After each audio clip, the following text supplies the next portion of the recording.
Inshallah, tonight we will commence the Tafseer of Surah Al-Buruj. Alhamdulillah, by the grace of Allah Almighty, last week we concluded the Tafseer of Surah Al-Inshiqaq, and tonight we will start the Tafseer of Surah Al-Buruj, and that is Surah number 85. أعوذ بالله من الشيطان الرجيم بسم الله الرحمن الرحيم والسماء ذات البروج. Translation: by the heaven holding the big stars. My noble brothers and sisters that are listening, Surah Buruj is an amazing surah, and basically the reason why this was received by Nabi Kareem Muhammad sallallahu alaihi wasallam is because there was a certain incident that took place 70 years before the arrival of Nabi Kareem Muhammad sallallahu alaihi wasallam. As we all know, that the year that our Prophet was born is known as Amul Fil, the year of the elephants. So 70 years before the year of elephants, a very interesting, a unique incident took place. Now, there were many people that were slaughtered because they bowed in front of Allah Almighty, and they did not give up to the treacherous regime of the time. Their efforts were not disregarded by Allah Almighty. Allah Almighty wanted humanity to read about the legacy of these people. That's why Allah Almighty made their story a part of His Kalam. Until the day of judgment, wherever people of faith will recite the Quran, they will recite Surah Al-Buruj. And by reciting Surah Al-Buruj, the sacrifices of the 70,000 people that were slaughtered will become alive again, the sacrifice.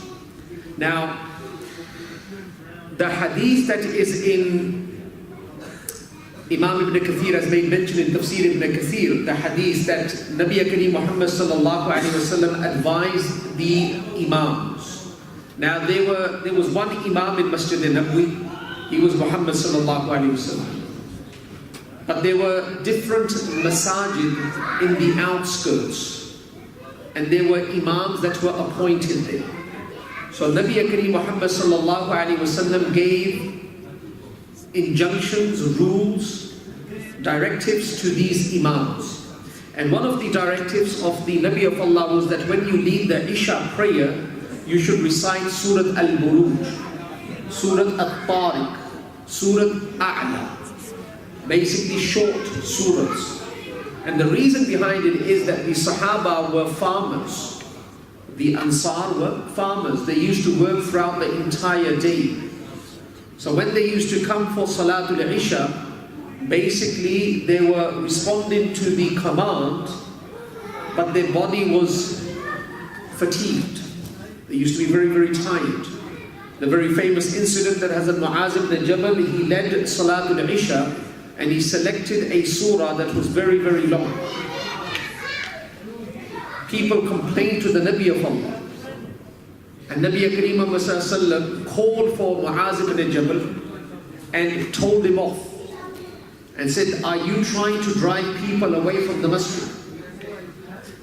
So basically, knowing the congregation, Nabi Kareem Muhammad said, recite Surah Buruj, Surah Tariq and Surah A'la in Salatul Isha. So basically, Surah Al-Buruj is a surah that has been recited by imams throughout the world in Salatul Isha. Now once, inshallah, we complete the tafsir, it will give us a beautiful insight. The tafsir will give us a beautiful insight to the story, and it will allow us to enjoy the recital when the imams recite. Now, the name of this surah is Buruj. And you will find the word Buruj in the first ayat. You see the word Buruj in the first ayat. Now Buruj is the plural of Burj. Buruj is the plural of Burj. And Buruj means large mansion or a fortress. It means a large mansion or a fortress. Now basically this word Buruj has been used in Surah An-Nisa. Surah number 4, verse number 78. أينما تكونوا يدرككم الموت ولو كنتم في بروج مشيدة. أينما تكونوا يدرككم الموت ولو كنتم في بروج مشيدة. So wherever you may be, the translation, so wherever you may be, death will overtake you. Even if you are in fortresses that are built high and strong. It doesn't matter where you are. You can seclude yourself and confine yourself in a fortress, but Malakul Maut has the pass, and such a pass that no one can stop him and prevent him. He will come for the extraction of the soul, and you will die in your fortified fortresses. So the word Buruj has been used in Surah An-Nisa as well. So the first understanding is that Buruj means large mansions.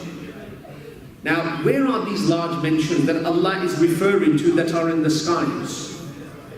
So they say that they are guardian angels. They are guardian angels. Angels are deputed with different duties. One duty for a designated group of malaika angels is that they are guardians. So for them there are large mansions and fortresses in the sky where they take their post and they sit there. Now what are they guarding against? The question comes, what are angels guarding against? They are guarding against the devils that try to make it to the first heaven, and they want to eavesdrop and listen to the discussion of the malaika. So there are fortresses that have been placed below the first heaven where the guardian angels take their post, and if the devils, the shayateen, ascend, they are pelted. The flying star, they are pelted. So they do not get permission to make it to the first heaven. Does it make sense? Buruj. Imam Ibn Abbas radiyallahu ta'ala anhuma, Hazrat Mujahid, Hazrat Wahhab, Hazrat Qatada, Hazrat Hassan Basri, Imam al-Sudi, all these great scholars, our predecessors, theologians of their time, they are of this understanding that Buruj is basically mighty stars, large stars that are in the heaven. So they say that Buruj literally means mansions, but in this ayah, Buruj is a reference to the great stars. Does it make sense? Alright.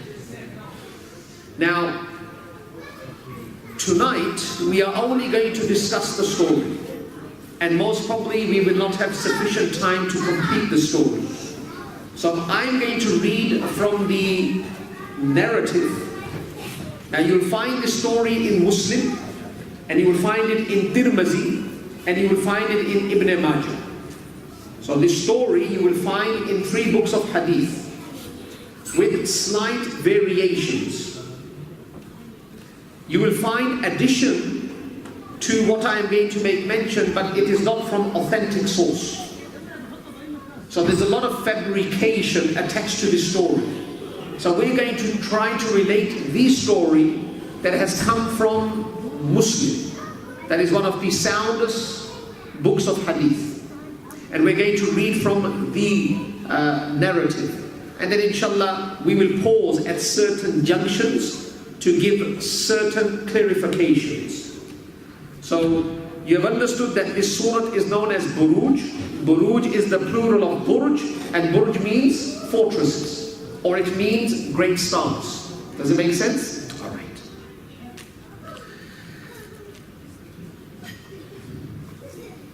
Now this is the story of the boy and the king. This is the story of the boy and the king.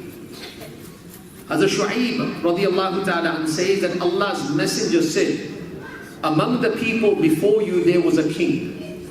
Now this was 70 years before Nabi Kareem Muhammad sallallahu alaihi wasallam's birth. 70 years before, so keep that in mind. And he had a sorcerer. So this king, his name was Yusuf. His laqab, his title was Zu Nawas. Alright. So the name was Yusuf of the king and his title was Zu Nawas. 70 years before Nabi Kareem Muhammad sallallahu alaihi wasallam's birth. Now he had a sorcerer. This sorcerer's name was Satih. Sin, Ta, Ya, Ha. Satih. He was the sorcerer. Now in those days, the parliament, the advisory board used to consist of sorcerers. Nowadays we have think tanks. Nowadays, if you want to run the country, you have think tanks.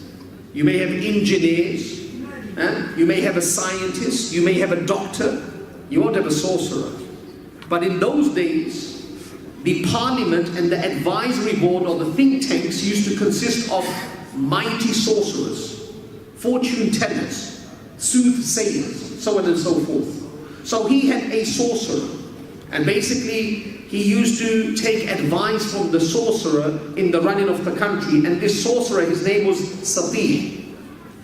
Now when the sorcerer became old, he said to the king, I have now become an old man. Get me a boy so that I may teach him sorcery. So I want a child that is very, very intelligent. So basically the king sent out a message that echoed throughout the entire city. So the people that were deputed to find this bright child went to every educational institution of that time, and they selected one child. And this child, his name was Abdullah bin Tamir. Abdullah bin Tamir. He was very, very bright. I was reading about this child, and they said that he could look at a pigeon flying, and whilst the pigeon was flying, he could count the feathers. This was said about this child. He could see the pigeon and he could count the feathers. Abdullah bin Tamir, very, very bright. Secondly, before the person utters the word, he could say to him, be silent, this is what you're going to say. So he could read the mind. And he was chosen, and basically this was in Yemen. I forgot the country. This was in Yemen. 70 years before, in Yemen, the king, his name is Yusuf, title is Zu Nawas. The sorcerer, his name is Satih, and the child's name is Abdullah bin Tamir. So the king sent him a boy to teach him sorcery. Now when the boy proceeded to the sorcerer, he sat with a monk who was on the way and listened to his talk and used to admire those talks. Now basically, he was selected by the sorcerer and by the king. So he was on a allowance that you just have to come and learn magic, sorcery from the sorcerer. Now this child started his education. En route, there was a person, a monk. Now basically in those days you were not allowed to have an institution where you will teach divinity. You were not allowed to. So this monk, he used to sit down and he used to read his own books.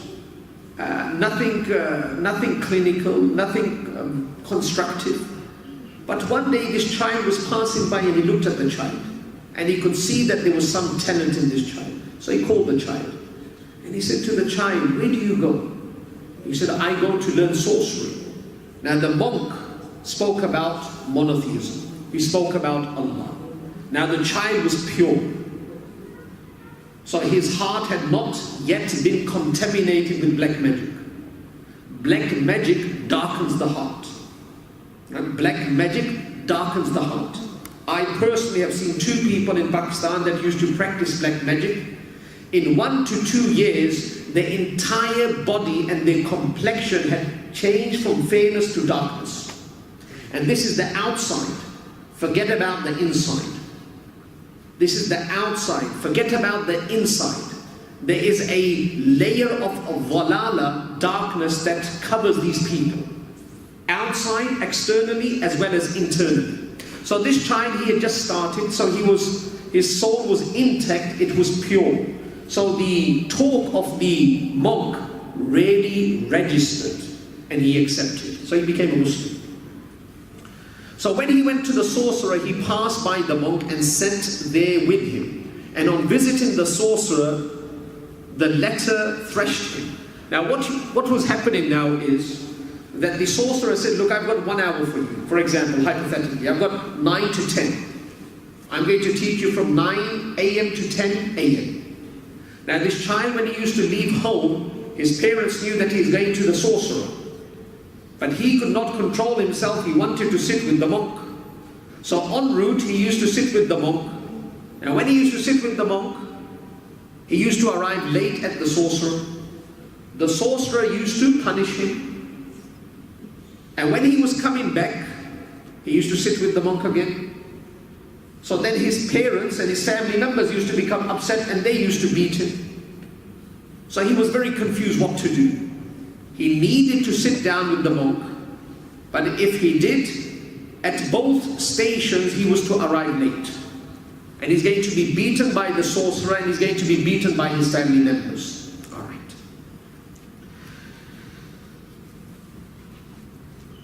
So the boy complained about that to the monk. Now the monk said to him, whenever you are afraid of the sorcerer, say to him, my people kept me busy.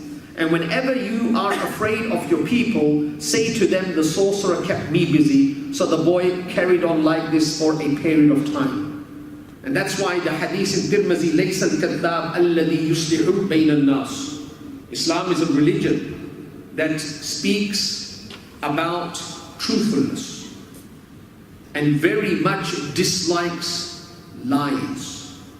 But when it comes to certain incidents, certain scenarios, you are allowed to lie. لَيْسَ الْكَذَّابِ الَّذِي يُصْلِحُ بَيْنَ النَّاسِ. That person that lies to bring two people together, he is not a liar.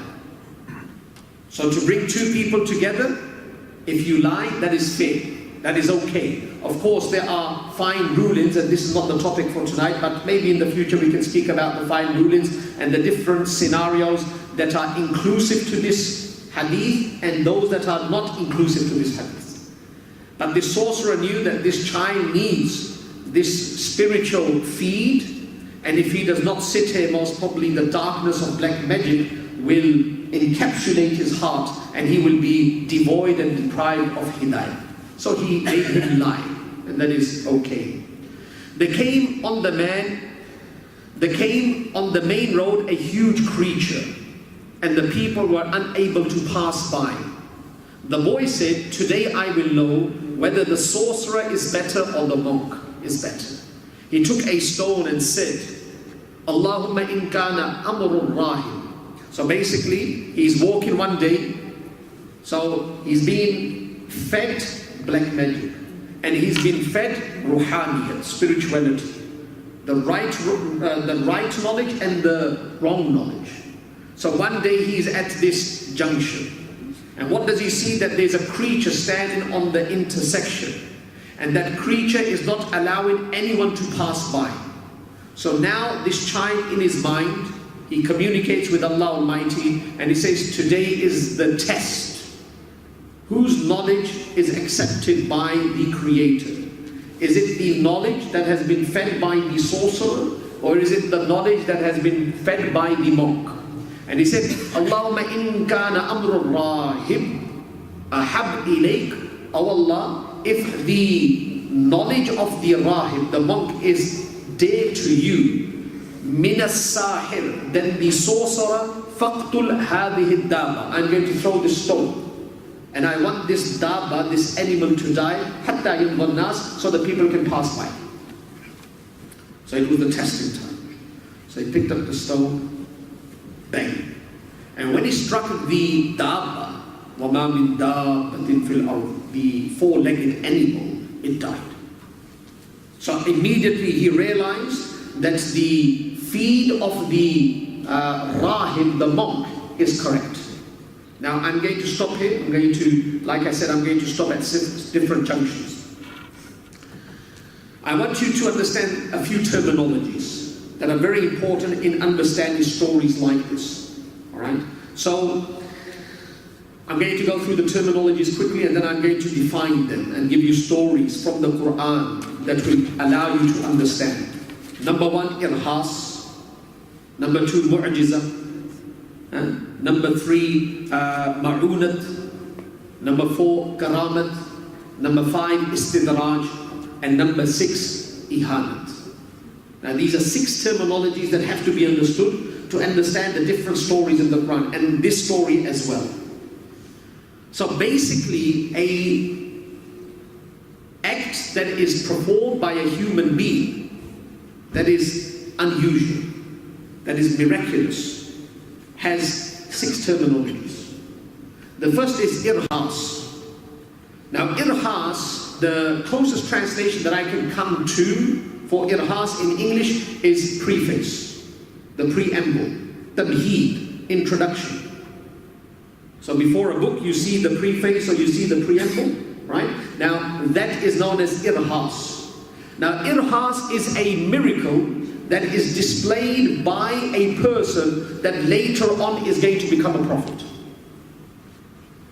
So all the miracles that the Nabi of Allah displayed before being commissioned as a prophet are not known as mu'jiza, they are known as irhas. Can't call them mu'jiza. Mu'jiza comes after being commissioned as a prophet. Urdu mein irhas ka matlab hai tamheed, preface. For example, Nabi Kareem Muhammad sallallahu alaihi wasallam, Hazrat Ali radiyallahu ta'ala used to say, Sahib Mishkat has made mention that the Nabi of Allah once, after being commissioned as a prophet, he pointed to a stone that was lying in the street of Makkah. And he said to Hazrat Ali, I recognize this stone. That when I was a child and I used to run through these streets, this stone used to talk to me.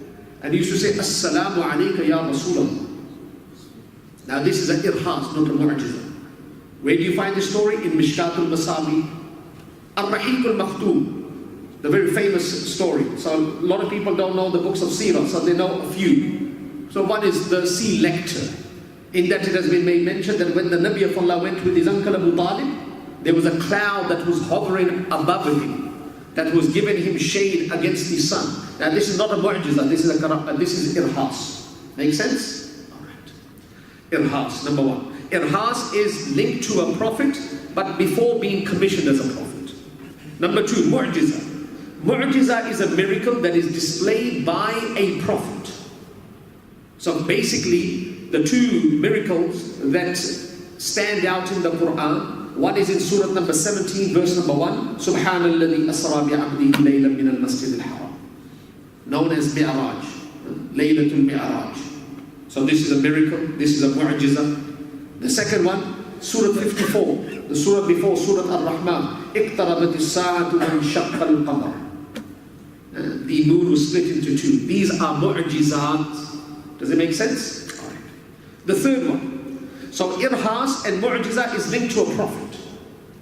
Not to a wali, not to a Muslim, not to a non-Muslim, but to a prophet. Next one is karamat. Karamat is a miracle that is displayed by a pious person. Muttabi' sunnah. A person that is righteous and pious. We can find that in the Quran as well. Surah Ali Imran, Surah number 3, verse number 37. كلما دخل عليها زكريا المحراب وجد عندها رزقا قال يا مريم أنى لك هذا قالت هو من عند الله إن الله يرزق من يشاء بغير حساب. Surah Ali Imran, Surah number 3, verse 37. Where Hazrat Zakaria used to come into the mihrab or into the room of Hazrat Maryam and used to see fruits out of season. And this is a miracle. So where did you get these fruits from? She said, Allah gives me these fruits. بِغَيْرِ حِسَابٍ, without limit. Now this is a miracle. There are many, many miracles attributed to the Sahaba. Al-Bidayah wa Nihaya, Imam Ibn Kathir's very famous book. Go in there and study the miracles that were displayed by Hazrat Umar radiallahu ta'ala. Addressing the river of Nile. Sending Tamim Dari to take a cloth and with this cloth move the fire towards its place of inception. Now these are all karamat, you don't call them mu'jiza. So if anything happens now, we call it a karama. We can't call it a mu'jiza because mu'jiza is linked to a prophet. Karama is linked to a pious person. How many have we covered? 2 or 3? 3. Number 4. I'm going to ask you afterwards. Alright? Number 4. Ma'unat. Ma'unat. You know they say bi'awnillah, Allah ki madad se. Aun means assistance. So ma'unat is that sometimes Allah will allow a average Muslim, not a pious Muslim, he may even be a sinner. Average Muslim, Allah will allow him to be a part of a miracle. And basically this miracle comes to assist him, to elevate him, to pick him up in the line of spirituality. A few years ago, a story in Canada. Now this is ma'unat. Yeah? Ma'unat. So Hamza Yusuf has made mention of this story. There was a lady in Canada. She was from the Bosnian background. She had left Islam. She was not practicing. She was not practicing. So she used to work in a restaurant in Toronto. She used to work in a restaurant. And one night they cleaned up and everything, and it was very, very late. So when she was coming back home, she wanted to take this shortcut to make it home. She was a Muslimah, but not practicing, not linked to a religion. So there was a dark alley as a shortcut. Now usually she did not take this dark alley, she used to go from the main road. But that night she went through that dark alley. And in the middle of that alley, it was a very long alley, there was a person standing there. And his intentions did not look noble. Now this girl, she could not make a U-turn because she was in striking distance. So straight away, the words of her mother echoed in her mind. That whenever you are in a problem, read Ayatul Kursi. It came in her mind. She knew Ayatul Kursi, so she started to recite Ayatul Kursi, and she passed that guy, and the guy just looked at her, and he didn't even touch her. He didn't say a word, he didn't touch her, and she made it home. She made it home, she went to sleep. Next morning when she woke up, she was having breakfast. She turned on the TV. Now when she turned on the TV, the breaking news was that a rapist was standing in a dark alley and he raped a girl.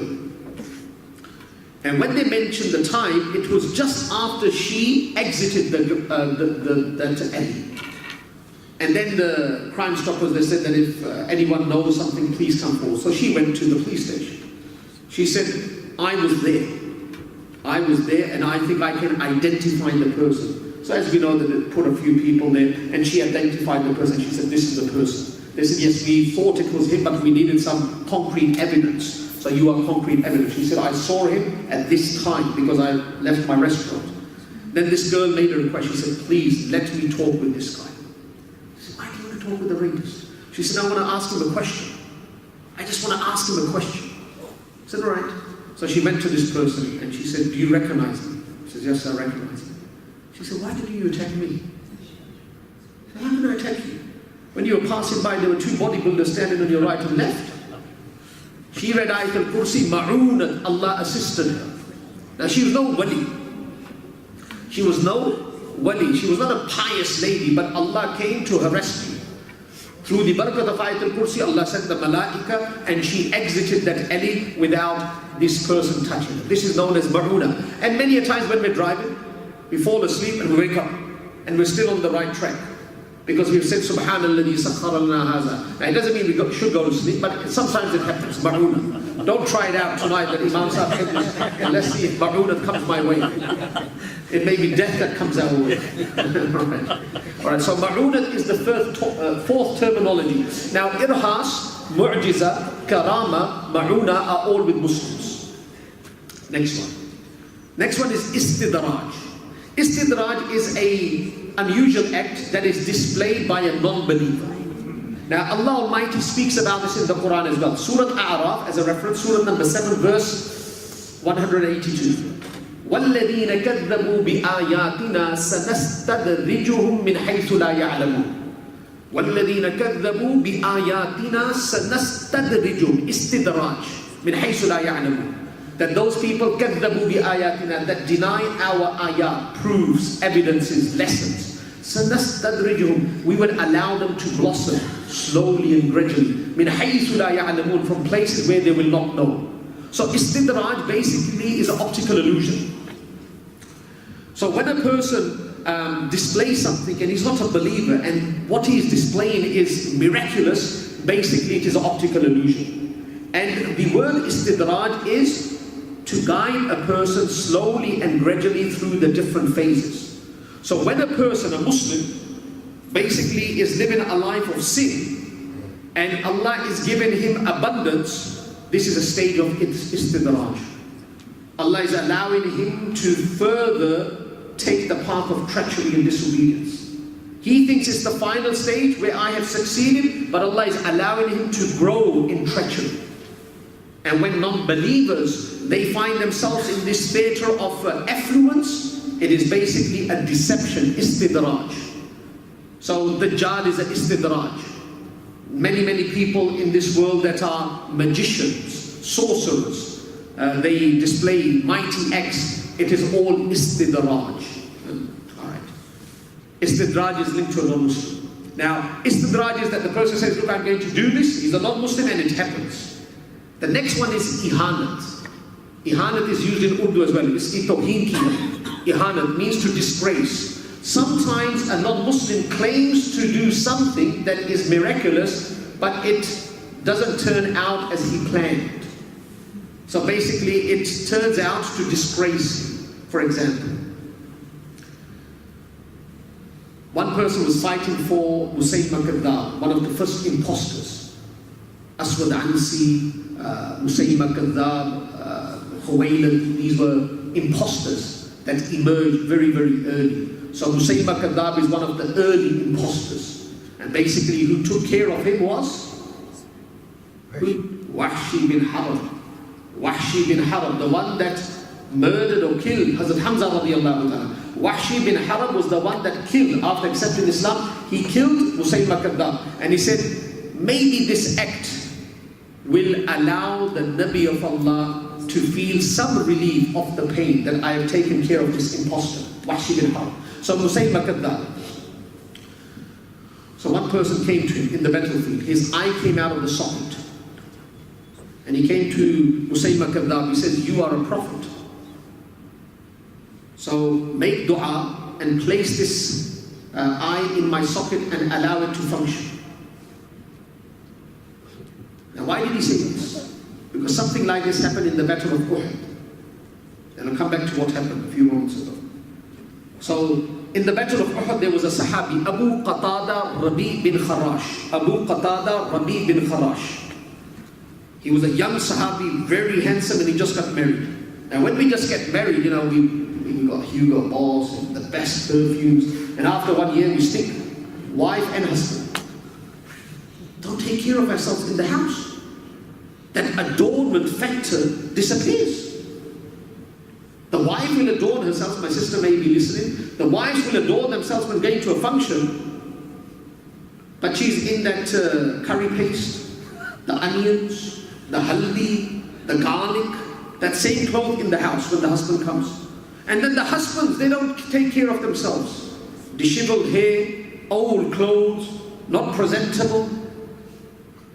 We should be presentable for our wife. We should be attractive to our wife. Our wife should be attractive for us. Because all these things are an ibadat because they are closing the small windows of zina. They're closing the windows of zina. How many people have come to me, many sisters ring me, Imam Sahib, can you speak about miswak? Brushing the teeth. I say, why? I say, my husband doesn't make miswak. Now he wants to kiss me and I want to run away from him. Itni badboo uske muh se aa. And the husband will say, oh, lanat on you all night. You didn't come and respond to my needs. I don't have the capability to respond to your needs. You're a put-off. The stench from your mouth is a put-off. Does it make sense? So Abu Qatada Rabi bin Kharash, beautiful Sahabi, just got married. In the battle of Uhud, his eye comes out of the socket. Comes to the Nabi of Allah with his eye and says, Ya Rasulullah, how am I going to go back to my wife? she's going to dislike me. I need to be presentable, I need to be good looking. So the Nabi of Allah said, right. So took the eye, made some dua, put it back in his socket, and he was back to perfect.